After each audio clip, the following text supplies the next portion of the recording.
자, 오늘은 14강이죠. JSP 기초 강의입니다.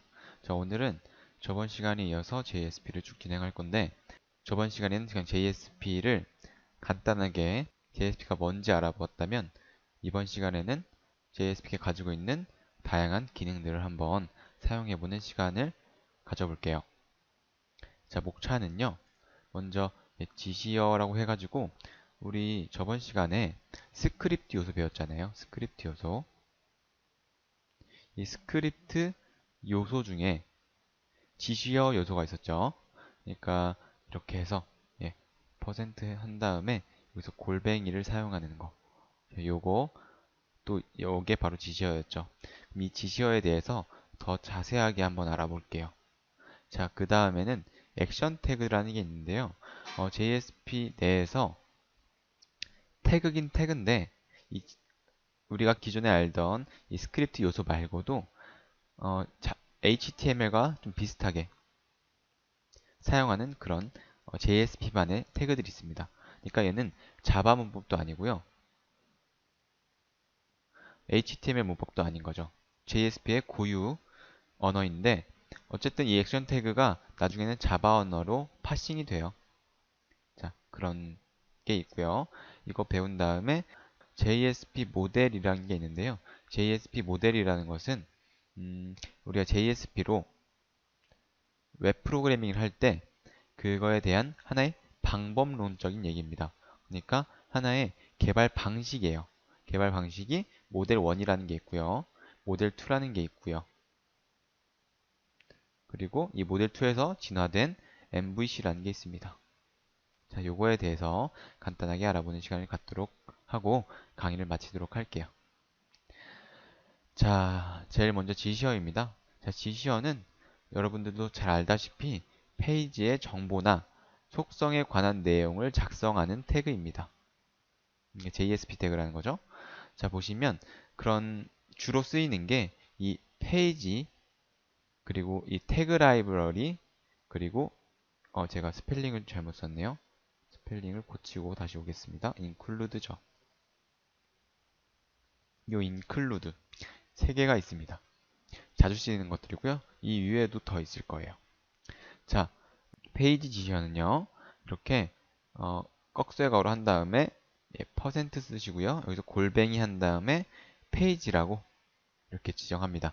이 페이지에 대한 속성을 집어넣죠. 속성해서 갑일, 속성해서 갑이 이런 식으로 여러 개의 속성들을 지정하는 겁니다. 그러니까 이 페이지라는 게 현재 그 JSP 페이지를 말하는 거예요. 그래서 이 페이지 지시어는 JSP의 속성을 지정하는 공간, 설정값을 지정하는 공간이라고 생각하시면 되겠습니다. 자, 보시면 이 속성들이 쭉 나와 있습니다. 보시면 language 이것은 JSP 파일 내에서 사용될 언어를 지정하는 속성입니다. 자, 그리고 import는요. JSP 페이지 내에서 사용할 패키지 또는 클래스를 임포트 할 때 사용하는 그런 건데 여기 또 오타가 있네요. 죄송합니다. 패키지 JSP 내에서 사용할 패키지 또는 클래스를 임포트 할 때 사용하는 거랍니다. 그러니까 우리가 자바로 코딩을 할 때, 그러니까 우리가 클래스를 선언할 때 거기서 외부 클래스를 임포트 하잖아요. 자, 그것과 똑같은 기능이라고 생각하시면 돼요. 자, 그리고 세션이라는 게 있는데 이 JSP가 세션을 사용할 건지 세션을 사용하지 않을 건지 설정하는 부분입니다. 그래서 자세한 내용은 해당 챕터에서 다룰게요. 자, 그리고 버퍼라는 게 있는데요. 이 JSP가 응답을 생성할 때, 그러니까 리스폰스로 우리가 응답을 생성할 때 그 JSP의 버퍼의 용량을 뜻하는 거거든요. 기본값은 8kB라서 이걸 따로 지정해 놓지 않으면 8kB가 지정된다는 거겠죠. 그러니까 JSP가 하나의 페이지잖아요. 그러니까 데이터잖아요. 이 데이터를 서블릿이 이 데이터를 읽어올 때 이 JSP 페이지를 파싱할 때 기본 단위를 지정하는 거라고 생각하시면 되겠습니다. 저도 자세한 내용은 모르고요. 그 다음에 isThread safe라는 게 있습니다. 이것은 JSP 내에서 스레드의 충돌 방지를 위한 속성이래요. 기본값은 true라서 이걸 내가 false를 하고 싶다 라면 false를 하면 되겠죠. 근데 얘는 아마 쓸 일이 없을 거예요. info라는 게 있는데요. 해당 페이지 전체에 대한 주석이라고 생각하시면 돼요. 그러니까 info 안에 쓰는 내용들은 딱히 코드에 영향을 미치는 게 아니라요. 그냥 내가 이 페이지에 대해서 설명을 써놓는 기능이나 설명을 써놓을 때 사용하시면 되겠습니다.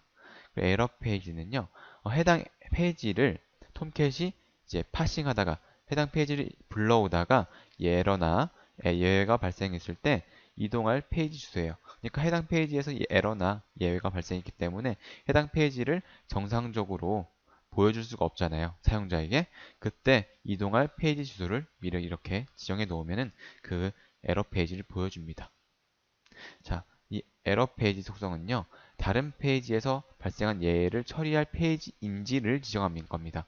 그러니까 위에서 해당 페이지에서 에러나 예외가 발생할 경우 이동할 페이지라고 해서 우리가 페이지 주소를 써 넣잖아요. 그 페이지에서는요. 이제 에러 페이지 해서 기본값을 true로 주셔야 이게 에러 페이지로서 역할을 할 수 있다는 겁니다. 뒤에서도 보실 거고요. 그 다음에 컨텐트 타입이라는 게 있는데요. 이것은 저번 시간에 우리가 배웠었죠. JSP가 전송할 응답의 형태가 어떠한 마임 타입 형식인지를 지정한다고 하는데요. 보시면 JSP를 우리가 서블릿으로 바꾸죠. 이 서블릿이 다시 HTML로 바꿔집니다. 이 HTML을 브라우저가 읽잖아요. 자, 그때 브라우저가 읽을 때 사용할 인코딩 방식인 거죠. 마지막으로 페이지 인코딩이라는 게 있죠. 이 페이지 인코딩은 톰캣이 이 JS 페이지를 가져다가 파싱할 때 사용할 그런 인코딩 종류입니다. 자, 그러면 요거 한번 실습하러 가보도록 할게요. 이클립스를 켜주십니다. 자, 그러면은 이제 14강이니까 챕터 14를 만들어야겠어요. new 해서 프로젝트 해서 다이나믹 웹 프로젝트를 생성해 주세요. 이 프로젝트 네임은요. 챕터 언더바 14로 할게요. 웹모듈 3.1이고요. 나머지는 다 그냥 똑같이 하고 피니시를 해주세요. 자, 그 다음에 웹 컨텐트 밑에서 이제 JSP를 만들 건데 여기서 new 해서 JSP 파일 만들어 주세요. 첫 번째 예제니까 ex01 언더바 디렉션이라고 할게요. 디렉션. 그러니까 이 디렉션이라는 게 지시어예요, 사실.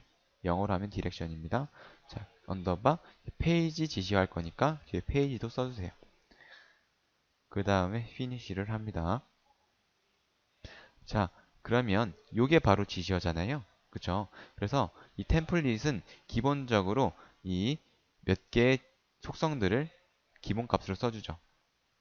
페이지 인코딩, 랭귀지, 컨텐트 타입은 자, 그러면 이런 속성들은 기본값으로 존재하니까 이 속성들 외에 다른 속성들을 한번 사용해 보겠습니다.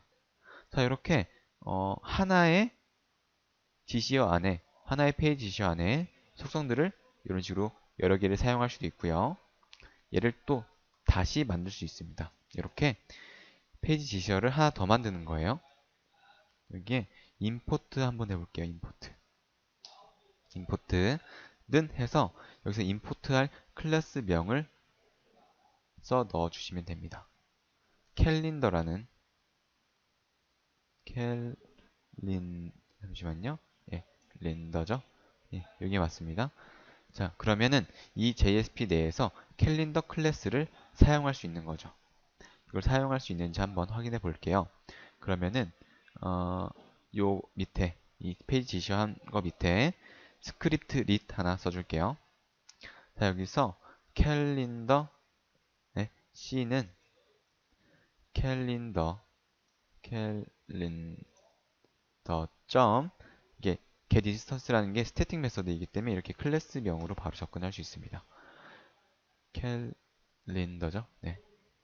자, 우리가 캘린더라는 클래스를 여기 사용했는데 이 캘린더라는 클래스는 외부에 존재하고 있는 클래스이기 때문에 이런 식으로 임포트를 하지 않으면 에러를 발생시켜요. 자, 한번 확인해 볼게요. 요거 제가 JSP 주석을 쳐볼게요. 자, 그러면 이제 에러를 발생하죠.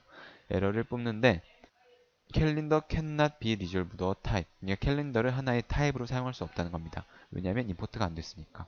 자, 요거 일일이 써줄 필요 없고요. 아까는 제가 이게 손으로 썼는데 직접 코딩을 여기서 컨트롤 쉬프트해서 이렇게 하시면 이클립스가 자동으로 이렇게 임포트 속성을 넣어줍니다. 페이지 지시어 생성하면서요. 자, 이렇게도 사용할 수 있다는 거고요.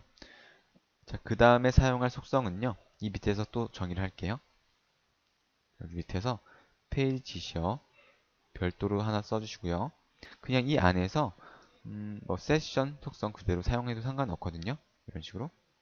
근데 그냥 별도로 만들겠습니다. 여기서 페이지 하시고요. 예, 골뱅이 빼먹었네요. 그 다음에 세션은 to로 이런 식으로 하시면 이 페이지 내에서 세션을 사용할 수 있다는 거겠죠? 자, 요거는 해당 강좌에서 더 자세하게 다룰 거니까 여기서는 그냥 넘어갈게요. 다시 페이지 속성 하나 더 만들 건데 페이지 여기서는 버퍼 해서 버퍼 속성을 사용해 볼게요. 원래는 기본 값은 8KB라 그랬잖아요. 이걸 16KB로 바꾸겠습니다. 뭐 단위는 뭐 대문자든 소문자든 상관없어요.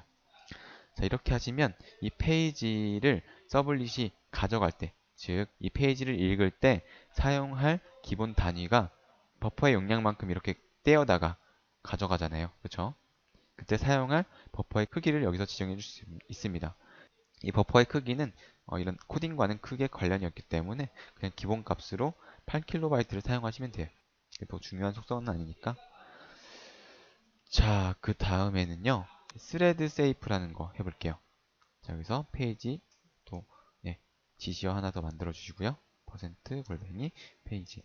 여기서는 is thread safe라는 속성을 사용할 거예요. 얘를 true로.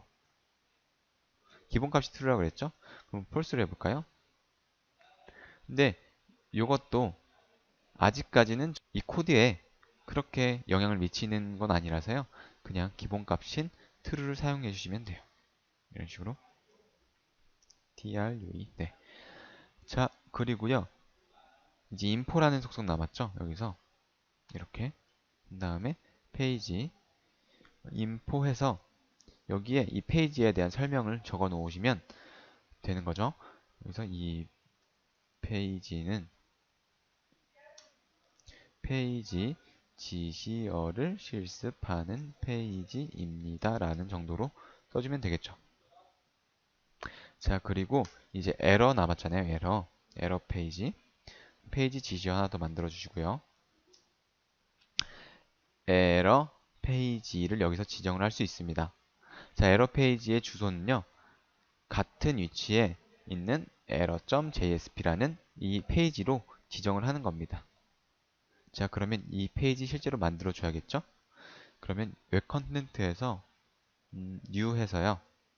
에러 페이지 하나 만들어 볼게요. JSP 파일 한 다음에 여기서 이름을 error.jsp로 할게요. 자, finishi를 하시고요. 이 페이지는 에러 페이지이기 때문에 여기서 이게 에러 페이지다라고 알려줘야 됩니다. 그래서 페이지 속성 하나 더 써주시고요. 여기서 지시어 태그 하나 더 만들어 줄게요. 이렇게 한 다음에 페이지 해서 is error 페이지는 true 이런 식으로 써주시면 이 페이지가 에러 페이지로 등록이 되는 거죠. 그래서 여기서 이곳은 에러 페이지입니다 라고 써줄게요. 자, 그러면 톰캣이 이 JS 페이지를 읽다가 에러 또는 exception, 즉 예외가 발생되면 이 에러 페이지로 이동한다 그랬잖아요. 그러니까 이 페이지는 에러를 처리하는 페이지가 되는 거죠. 그러면 여기서 일부러 에러를 한번 발생시켜 보겠습니다. 여기서 int의 넘버는 100 나누기 0으로 할까요? 우리 숫자를 0으로 나누면은 0으로 나누지 못한다고 이제 에러를 발생시키잖아요. 원래 자바에서. 그래서 톰캣이요. 이 코드를 이제 해석하다가 파싱하다가 분명 에러를 발생시킬 겁니다. 자, 그러면 이 페이지로 가는지 한번 확인해 볼게요. 이 페이지를 한번 실행을 시켜 보겠습니다.